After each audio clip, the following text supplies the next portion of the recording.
ICC champions trophy 2025 की तैयारियां पाकिस्तान में अरूज पर हैं, जिसकी निगरानी पाकिस्तान क्रिकेट बोर्ड के चेयरमैन मोहसिन नकवी बजाते खुद कर रहे हैं, जिसके लिए चेयरमैन क्रिकेट बोर्ड ने एक इजलास मुनक्किद किया, जिसमें इनका कहना है कि चैंपियंस ट्रॉफी टूर्नामेंट पाकिस्तान की इज्जत है, कोई हर्फ नहीं आने देंगे। चेयरमैन पीसीबी मोहसिन नकवी की जेर सदारत गवर्निंग बोर्ड का 76वां इजलास हुआ, जिसमें गवर्निंग बोर्ड के गुज़िश्ता इजलास के फैसलों की तौसीक की गई। इजलास को आईसीसी चैंपियंस ट्रॉफी टूर्नामेंट पर अब तक की पेशरफ्त से आगाह किया गया। गवर्निंग बोर्ड को कजाफी नेशनल और रावलपिंडी स्टेडियम की तमीर नौ पर पेशरफ्त के बारे में ब्रीफिंग दी गई। चेयरमैन पीसीबी मोहसिन नकवी ने गवर्निंग बोर्ड को चेयरमैन ट्रॉफी से मुतल्लिक इत्तेमाद में लिया। अरकान ने आईसीसी चैंपियंस ट्रॉफी से मुतल्लिक मोहसिन नकवी की असूली मौकफ को सराहा।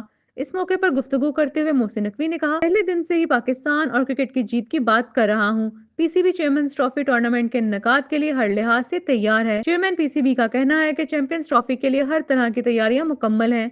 पाकिस्तान के असूली मौकफ को हर किसी ने सराहा है। तमाम टीमों को दिल की गहराइयों से खुशामदीद कहेंगे। मोहसिन नकवी ने कहा, पाकिस्तान तमाम टीमों को अपने ग्राउंड्स पर खेलता हुआ देखना चाहता है। क्रिकेट में सियासत के खिलाफ हूँ। ये खेल है जिसे करोड़ों शायकीन मोहब्बत करते हैं।